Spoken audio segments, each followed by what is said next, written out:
नमस्ते इन्वेस्टर। आज हम लोग बात करेंगे एक बहुत ही इम्पोर्टेंट टॉपिक पर कि हमें एसआईपी के थ्रू इन्वेस्टमेंट करना चाहिए या फिर लमसम इन्वेस्टमेंट करना चाहिए। अगर आप लोग म्यूचुअल फंड में इन्वेस्टमेंट करना चाहते हैं या फिर म्यूचुअल फंड में इन्वेस्टमेंट करते हैं और हमेशा कंफ्यूज होते हैं कि हमें एसआईपी के थ्रू इन्वेस्टमेंट करना है या फिर लमसम के थ्रू इन्वेस्टमेंट करना है, तो ये वीडियो आपके लिए है। यहाँ पे हम लोग दोनों मेथड के प्रोस और कॉन्स के बारे में डिस्कस करेंगे। साथ में हम लोग यहाँ पे डिस्कस करेंगे किस टाइप से आप लोग अपने इन्वेस्टमेंट को प्लान कर सकते हैं एसआईपी के थ्रू और इन्वेस्टमेंट के थ्रू, और कौन सा आपके लिए बेस्ट होगा। तो यहाँ पे हम लोग एज ए प्रैक्टिकल भी देखने वाले हैं। तो यहाँ पे मैं धन के एप्लीकेशन को लॉन्च कर देता हूँ। लॉन्च करने के बाद हम लोग यहाँ पे म्यूचुअल फंड को सेलेक्ट कर लेते हैं। सेलेक्ट करने के बाद यहाँ पे मैं म्यूचुअल फंड चूज कर रहा हूँ हाई रिटर्न्स को, तो यहाँ पे मैं सेलेक्ट कर लेता हूँ। और ये कोई आपको रिकमेंडेशन नहीं है, ये video only for educational purpose के लिए है। यहाँ पे मैं सेलेक्ट कर रहा हूँ ICICI prudential blue chips fund direct growth को, तो यहाँ पे मैं क्लिक कर देता हूँ। क्लिक करने के बाद हम लोग प्रीवियस वीडियो में देखे थे किस टाइप से हम लोग अपने म्यूचुअल फंड को सेलेक्ट करते हैं, कौन कौन से पैरामीटर हैं। तो प्रॉपर आप पैरामीटर वगैरह को प्रॉपर अंडरस्टैंड करके उसके बाद ही आप किसी म्यूचुअल फंड में इन्वेस्टमेंट करिएगा। यहाँ पे केवल हम लोग ये समझ रहे हैं कि हमारे लिए कौन सा अप्रोच बेस्ट है, एसआईपी या फिर लमसम। तो अभी मैं यहाँ पे इन्वेस्ट नाउ पे यहाँ पे क्लिक कर देता हूँ। जिससे हम लोग इन्वेस्ट नाउ पे यहाँ पे क्लिक करते हैं, हमारे पास दो मेथड आते हैं यहाँ पे, एसआईपी और वन टाइम। तो चलिए पहले समझते हैं हम लोग एसआईपी का। एसआईपी का फुल फॉर्म होता है सिस्टमेटिक इन्वेस्टमेंट प्लान। एसआईपी एक डिसिप्लिन इन्वेस्टमेंट अप्रोच है जिसमें आप हर महीने या फिर क्वार्टर में या फिर वीक में एक फिक्स अमाउंट के साथ यहाँ पे इन्वेस्ट करते हैं। ये अप्रोच रुपी कॉस्ट एवरेजिंग और कंपाउंडिंग का बेनिफिट देती है। अब देखते हैं हम लोग एसआईपी के फायदे। मार्केट वोलेटिलिटी का इम्पैक्ट कम होता है।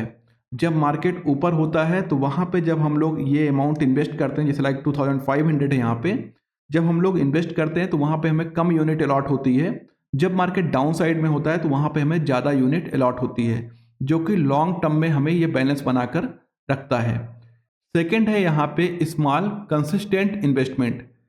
आप एसआईपी में कम अमाउंट से इन्वेस्टमेंट स्टार्ट कर सकते हैं। यहाँ पे बड़े अमाउंट की ज़रूरत नहीं होती है। आप धीरे धीरे करके अपने अमाउंट को ग्रो कर सकते हैं और एक बड़ा कॉर्पस बना सकते हैं। थर्ड यहाँ पे आता है कंपाउंडिंग का बेनिफिट। रेगुलर इन्वेस्टमेंट से इंटरेस्ट रेट पर इंटरेस्ट रेट मिलता है, जो कि लॉन्ग टर्म वेल्थ बिल्डअप में आपकी मदद करता है। फोर्थ है यहाँ पे फाइनेंशियल डिसिप्लिन।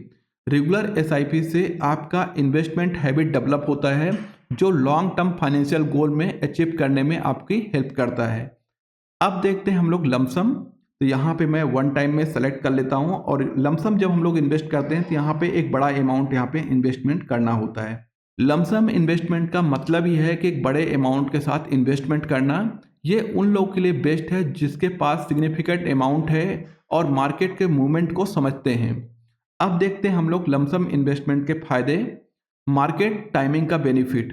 अगर आपने मार्केट के सही टाइम पे इन्वेस्टमेंट किया तो आपको हाई रिटर्न्स मिलने की प्रोबेबिलिटी हाई होती है। Long term wealth creation. अगर आपका व्यू है लॉन्ग टर्म के लिए, मतलब आप देख रहे हैं 10 से 15 साल के लिए, तो लॉन्ग रन में आपको वन टाइम इन्वेस्टमेंट ज़्यादा अच्छे से परफॉर्म कर सकता है। वन टाइम इन्वेस्टमेंट, यहाँ पे एक बेनिफिट ये मिल जाता है कि आपको यहाँ पे बार बार इन्वेस्टमेंट करने की टेंशन नहीं होती। आप एक ही बार में पूरा अमाउंट इन्वेस्ट कर सकते हैं और धीरे धीरे वो ग्रो हो सकता है। अब हम लोग यहाँ पे डिस्कस करते हैं कि हमारे लिए कौन सा बेस्ट होगा, एसआईपी या फिर लमसम। तो ये डिपेंड करता है आपके ऊपर। यहाँ पे कुछ कंडीशन मैं आपको शेयर कर रहा हूँ, आप उसके अकॉर्डिंग चूज कर सकते हैं कि आपके लिए एसआईपी बेस्ट है या फिर लमसम। अगर आपके पास एक बड़ा अमाउंट नहीं है और मार्केट टाइमिंग को आप नहीं समझ सकते, तो एसआईपी बेस्ट ऑप्शन हो सकता है आपके लिए। ये सिस्टमेटिक अप्रोच है जो कि मार्केट वोलेटिलिटी से आपको बचाता है। अगर आपके पास एक बड़ा कॉर्पस है और आप मार्केट ट्रेंड को समझते हैं, तो लमसम आपके लिए सही हो सकता है। अगर आप बिगनर कैटेगरीज में आते हैं तो एसआईपी आपके लिए बेस्ट ऑप्शन हो सकता है, क्योंकि ये फाइनेंशियल डिसिप्लिन मेंटेन करता है और रिस्क को रिड्यूस करता है। लमसम इन्वेस्टमेंट उनके लिए बेटर होता है जो लोग शॉर्ट टर्म और लॉन्ग टर्म अपॉर्चुनिटीज़ को समझकर इन्वेस्टमेंट करना चाहते हैं, उनके लिए लमसम बेस्ट हो सकता है। अब अगर आप अभी तक कंफ्यूज हैं कि आपको एसआईपी करना चाहिए या फिर लमसम करना चाहिए, तो आप यहाँ पे हाइब्रिड अप्रोच कर सकते हैं।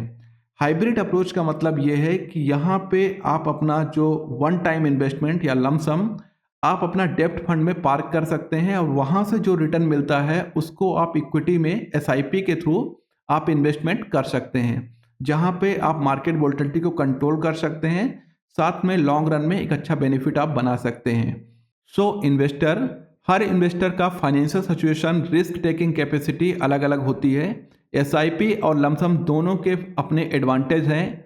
आपको अपनी फाइनेंशियल गोल, मार्केट अंडरस्टैंडिंग और रिस्क एपेटाइट के बेसिस पर आपको ये डिसीजन लेना चाहिए।